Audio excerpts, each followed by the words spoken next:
Good morning, happy new spring.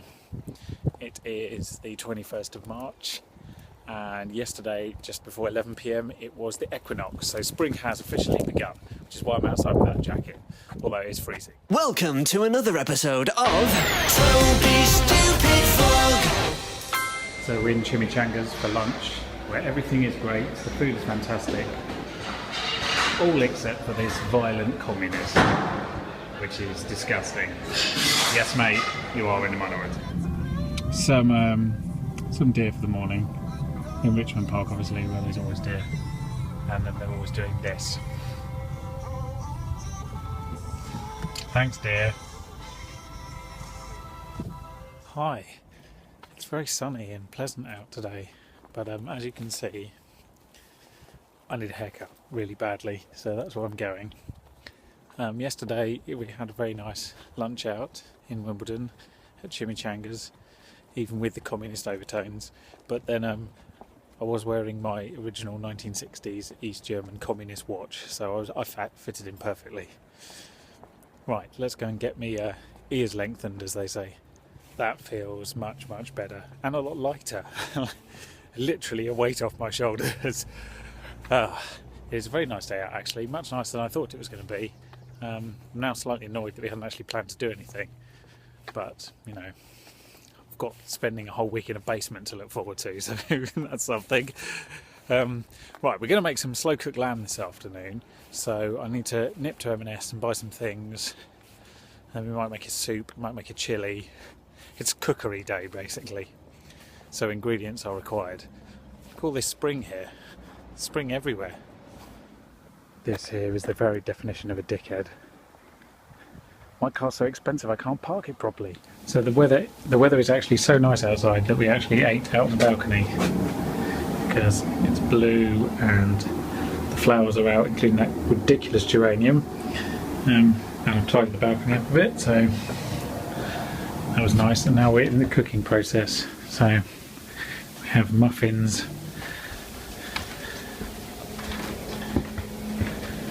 lamb that's waiting, and muffins that are going in shortly.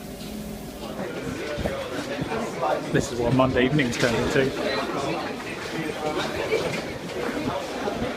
There's a Higgy, and an Adam, and a Tom, and a Nobby, all in one place. It's really a miracle of coincidence.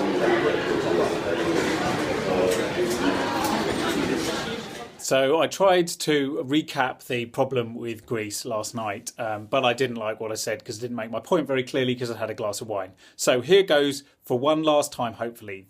A couple of disclaimers. This is a simplification because there isn't time to give you all the details. Plus, I don't think anybody knows them all. And secondarily, I am not an expert. Okay, here goes. Greece owes money and it has to pay it back. It has to pay it back for a number of reasons. One, because it needs to borrow more money and it can't do that unless it's shown to be able to cover its existing debts. That's where credit rating comes in. But also, you know, you can't just borrow money and not give it back. That's called defaulting, and it has dire consequences. Greece had to borrow a lot of money because successive governments had been running a deficit, which means their outgoings were far higher than their incomings. They weren't raising as much money as they were spending. This has been happening for a long time. This is not just a recent affair. They lied deliberately to credit agencies in the past in order to be able to raise more money to cover their debt. And now they're in a huge mess. They don't want to pay back their debt as per the agreement of the previous government, because it will mean that they'll have to either raise taxes, which in Greece is a little bit redundant because they're so poor at collecting taxes, there's so much tax evasion, or they will have to reduce the wages or lay off people in the public services, which sounds horribly unfair, but they haven't got many options when it comes to book balancing because they owe so much money. It is not done in malice. It is done purely, it's financial decisions that are made unemotionally, I would say. People take this in all sorts of ways, saying it's not fair. Well, it probably isn't. And why aren't the people responsible for this mess paying it back? Well, the answer is because there's no one group of people who are responsible. This is successive governments. This is hundreds of people all cocking up. But it's still not enough people. You couldn't take the money off them. And the money has to come from somewhere. If you taxed them all individually £1 billion, they would be no closer to solving their problems. So there has to be a solution. It's not going to be nice. It's going to take an enormously long time. And there is a real chance that nobody will lend Greece money again at a usable rate. In which case they cannot have a deficit, which is what they have at the moment, which means they'll absolutely have to reduce their spending. It's a horrible, horrible, vicious circle. And unfortunately, that's just the nature of the mess that they've got themselves in. As I'm here before everybody else, I thought I'd give you a quick tour of the USP studios as they stand. In about 2 weeks' time, they might well be in a different location. So we have a very small, perfectly sized studio here with Pro Tools, Premiere and what have you. And then the voice booth through there where you can get 2 or 3 people. That is a recording studio for the wireless, the DAB radio station. That's where we'll do their voice tracks. And if you come out here, you have the green room area, the racks room, come through. That's how you get into the voice booths.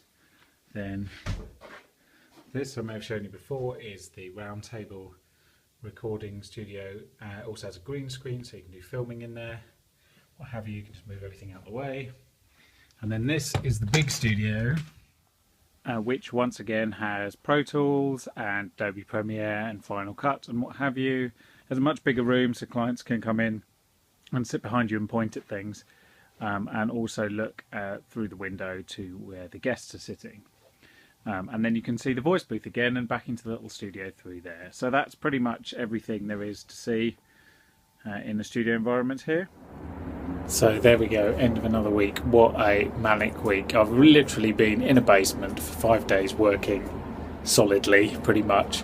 My Mac is still not fixed, but I took it to the Apple store last night and they have it, and they say that they're going to fix it in 5 to 7 days. So I'm very optimistic that I'll have it back next week. In the meantime, I'm going to try and do some emergency vlog uploads using a variety of other Apple devices. You will see if that has worked. I hope it does, and therefore that we're back into full flow by the time you watch this video. So thank you for watching. Please subscribe, and I promise these will now be weekly. See you later.